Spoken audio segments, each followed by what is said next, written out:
My name is Ranjan Gupta. I'm with CBS News. I want to ask you about the Western attitude to China in contrast to that of India. There seems to be a certain fascination about China. We have just gone through a historic agreement with the United States. But the Western approach to it is doubting, skeptical.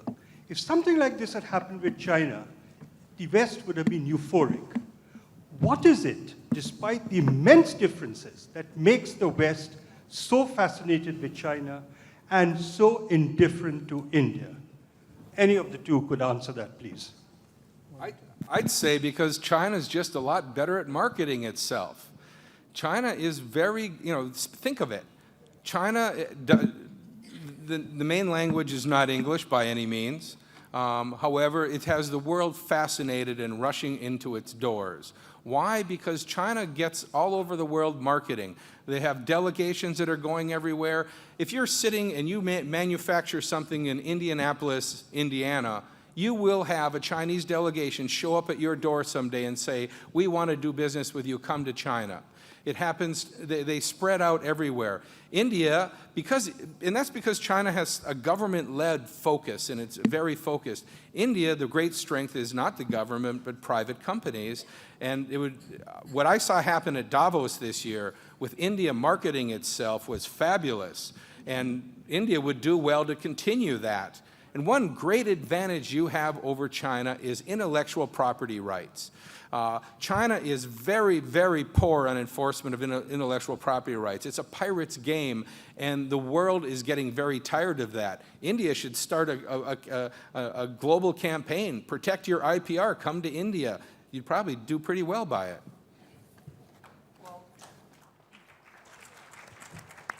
I think that the propaganda is maybe one factor. I'm not sure that it's the most important factor. I happen to disagree. I think that we just had an investor conference in Mumbai, and we got a lot of foreigners coming, and they were really impressed with the Indian companies. Indian companies are far better at telling investors about what they are doing than Chinese companies, I believe.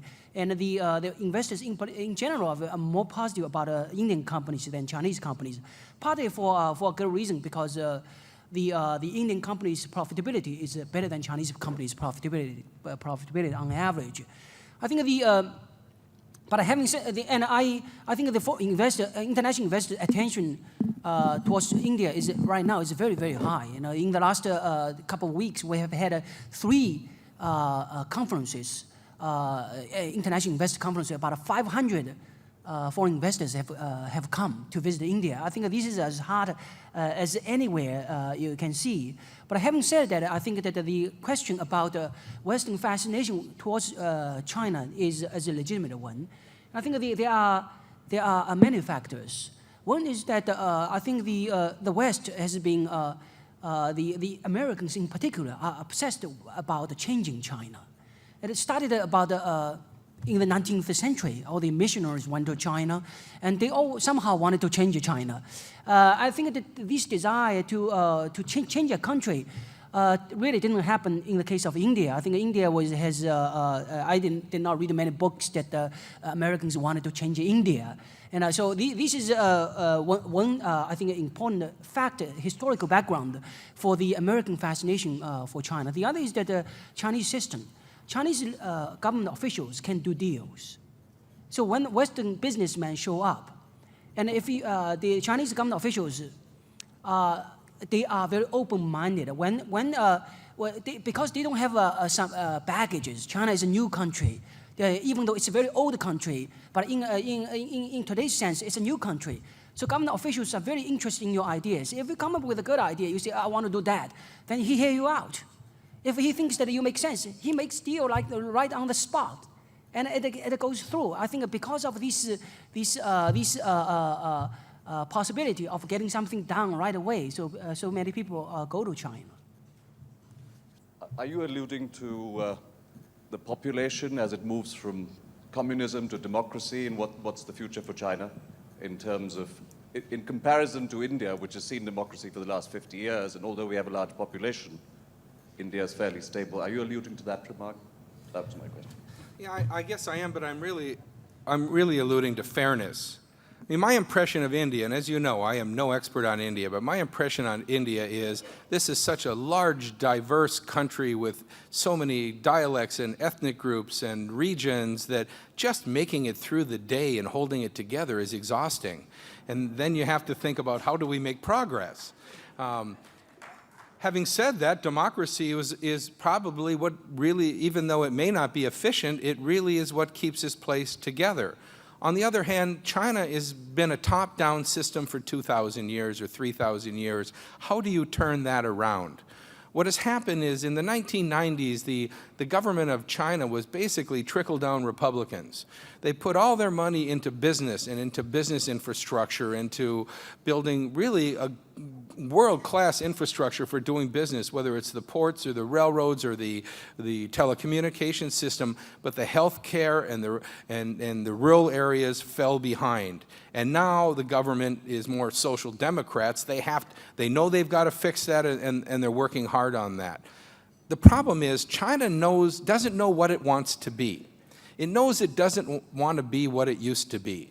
It doesn't want to be a country that is still feudal and so far behind the world that outside countries can come and carve it up like a melon. It doesn't want to be a country that has a government that is so tied up in political nonsense that they almost destroy their own social system and their economy. But how do they get from where they are now to what they're going to be next? And this goes back to the Qing dynasty. How do you modernize and hold on to the Chinese essence? And when it comes to democracy, what Sun Yat-sen said was, start democracy at the very low levels and move it up slowly, and that seems to be the best formula. China has had village democracy, village elections for about a decade now, and some of those elections are pretty darn good. But they have not moved it up to any level of government that has a budget or has an influence and is really tied into the system. And I think they're very worried that if they move it up, it'll take on a life of its own. And I understand that because we are looking at the difference between a guilt-based and a shame-based system. In the West, we are guilt-based. Whether you're religious or not, the religious orientation of our society holds it together so there is self-control. I mean, I'm always amazed in my hometown, my home area of northern Minnesota, at 10 o'clock at night with no cars out in the countryside, there's a stop sign and people will actually stop their car at that stop sign. It's internal controls. That would not happen in China. In China, it's top-down and it's the likelihood of getting caught. It's a shame-based system. You can kind of do whatever you want, but don't get caught, because if you do, you're shamed, everybody else is shamed. So what has kept China in line is a strong hand at the top and the likelihood of getting caught. How do you take that and turn it around to pluralism and fairness? That's what they're trying to do, and I don't think they have a formula for it yet. I think I'm the only one Chinese to be here except Mr. Xie. So I'm from Chinese embassy. From your speech, Mr. James, from your speech, I can know you are a good China expert since you stayed there for many years. My questions are that, first, what mostly impressed you about China and doing with Chinese company partners as well? Second, have you learned any Chinese except 恭喜发财? Do you think learning Chinese helped you with doing business? Last one is that how long you are supposed to stay in China? Thank you. How long am I supposed to? Yeah, 我会说中文。我在中国差不多20年，我不会说中文怎么办? I just said I do speak Chinese.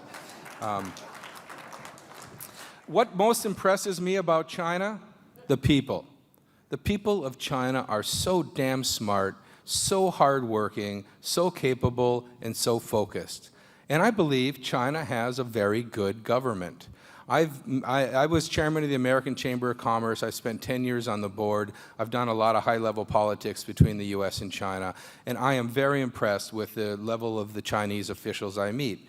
Having said that, I'm no apologist for China. I describe China exactly the way I see it. The final question is, how long should I stay in China? I don't know, you're going to pull my visa? I plan to be in China till the end, till I die. I have a great affection for China, and I'm used to seeing a new high-rise every morning. If I don't see one, I get a little jittery, and the U.S. is already developed.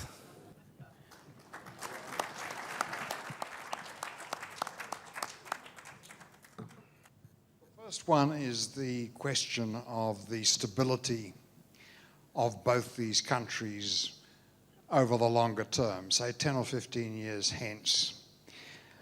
If you look at the per capita income of the wealthiest provinces as against the poorest provinces in China, and the per capita income of the wealthiest states in India as against the poorest states in India, it's very, very similar. The ratio is about 5 to 1. It's huge, the difference between the two.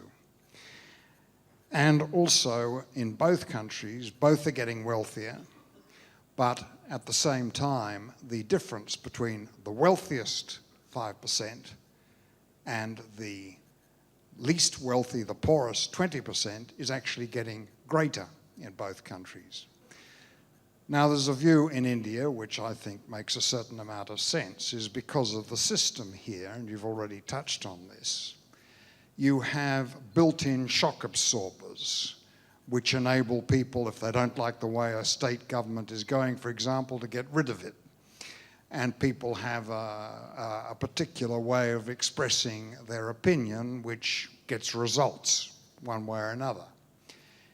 There is a view that you read about that in China you don't have those built-in shock absorbers, and hence the question arises down the line, are those regional disparities and are those disparities in income generally between the poorest and the richest going to cause some sort of serious social dislocation? Now, that's the first question I'd like to put to you, either of you. The second question is this question of investment. Nearly all the figures show that foreign investors are far more interested in China than India, and it is much easier for a foreign investor to come into China than it is to come into India. Most people agree on that. The FDI is something like 10 to 1, the ratio. Yet, interestingly enough, this curious acronym, the ICOR, the Investment Capital Output Ratio, in other words, the bang you get for your invested buck, is greater in India than China. Now, why is that? And if that is the case, why isn't it driving down the interest of foreign investors into China? Andy, why don't you take that second one? That's way over my head. I think that the foreigners, it's easier to get into China because China is a new country, doesn't have an established commercial class. So the government, James was talking about Zhu Rongji took China into the WTO because China did not have family business groups. They fled in 1949 to Taiwan or Hong Kong. And so it's much easier for China that way. And the foreigners going to China, therefore, do not, they have to deal with the bureaucrats. They don't have to deal with the vested business interests in the country. So I think that's a very important factor. I think you were alluding to the profitability, the so-called the bang for the buck. China, over the last 5 years, has been investing from, last year was about 45% of GDP. And 5 years ago, probably was 35, so average about 40%. During this period, the government reported about 10% GDP growth rate.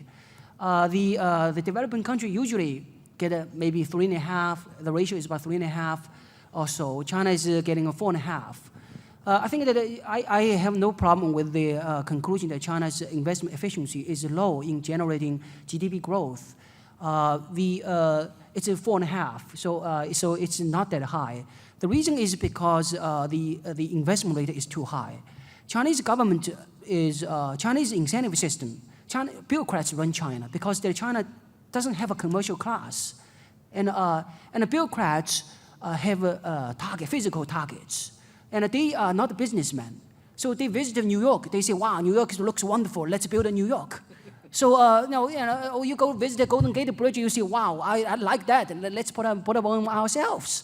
So the bureaucrats are really driven by this. So they go out and mobilize resources and invest.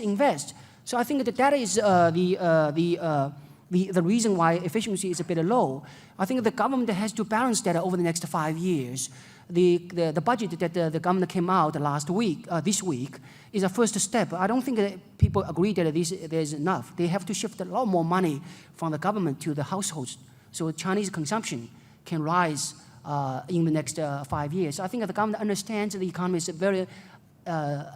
is out of balance. They need to do something about it. But at the same time, we should appreciate that China's problem is what other countries love to have. China's problem is too much money, overcapacity. The solution is to give money to the people to spend. So basically, the government can be Santa Claus. So a lot of governments love to be like that. But I think the Chinese bureaucrats just don't understand that yet. Chinese bureaucrats still obsessed by this vision of China with all these so many cities, so many buildings, so many factories. So the balance is still not there. On this regional inequality part, I think this is the biggest challenge for Chinese political system. How to bring growth to interior provinces. And we have, the government has tried many times before, and it has not worked very well. The reason is, I think, is because that somehow the coastal region has this synergy. Even though the cost is being rising, if the wages are being rising, property prices are being rising, but the coast still has advantage. When we see that the economic weight is still gravitating towards the coast, the same thing happened in the United States in the 19th century. The income gap between the South and the Northeast kept widening until the 1920s when oil was discovered. And so this is, I think, the really serious issue. The wealthy area region has this life of its own, just keeps going, and there's no reason to leave. So the government has to really take an initiative to balance the economy. I think the first is that they need to address the tax incentives. Foreigners that congregate along the coast still enjoy tax rate half of the domestic companies, and that is not good for regional balance. So they got to do something about that. The second is that they should give a bit more tax incentives to interior provinces, and try to get these foreign businesses to locate to interior provinces. The key is to create a cluster effect. Low cost is not going to attract the business unless you have a cluster effect. If you somehow get this process going, a lot of foreigners start to move into a particular province. Then you have a cluster effect, and then it starts to happen, right? So the government needs to be the catalyst. I think the government is trying, hopefully, in the next 5 years, to do a better job. I'll just address the regional disparities. It's China's main problem right now is the gap between the rich and the poor. I have to say, though, China's not the only country where the rich are getting richer and the poor are getting poorer. America is the same way right now. Our gap is getting larger and larger. In China last year, the government admits to 87,000 disturbances, demonstrations that required police intervention. If they're admitting to that many, the number is a lot higher. What has happened is the party officials in the countryside have been incentivized, as Andy said. It's all about money. It's all about investment. So they've been taking peasants and throwing them off the land, giving them a pittance, and building a chemical factory on that land and letting the pollutants go into the river, and that's been happening for 15 years.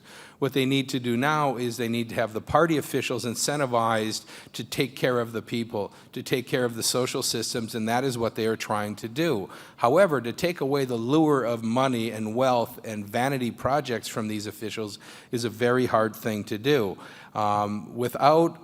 What has saved China so far is the family system. I've been in many poor villages in China, and they'll have a TV set, they'll have basic decent living standards, and they have that because they have a son or a daughter who's working in a factory in Shenzhen or on a construction site in Beijing, and they're sending money home, and when somebody gets laid off, there's another member of the family who's doing well, but the family system is stretching thin. Now they need to institutionalize systems to do this, and healthcare is the worst. It's a very hard thing, but I can tell you, the government is focused on this. They know this problem, and they're focused on it, but like India, trying to move a big ship like that quickly is very hard. Okay, we have time for one last question.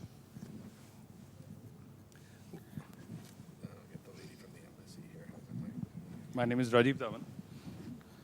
I have a very simple question. Do you think China will move towards a democracy in the next 10 years? Thank you. No. China will form its own, will come up with its own form of pluralism. You know how it had they decided a market economy would be like a bird in a cage. The bird could fly around, but there was still a cage around it. I think they'll come up with a democracy of that sort. I would worry about China having full democracy because of the way the culture works. It takes an education system, it takes time, but they do need more pluralism. They do need more forms of letting steam off and enforcing fairness for people, for the have-nots. Well, Excuse me, I would like to speak a few words. From my point of view, that I think Chinese government can provide more privilege, more facilities, more advantages for foreign businessmen, including Indian businessmen, than India. I can give you an example. So far as I know, there are about 70 companies, Indian companies, settled down in Shanghai. And the numbers for registration may be about 200.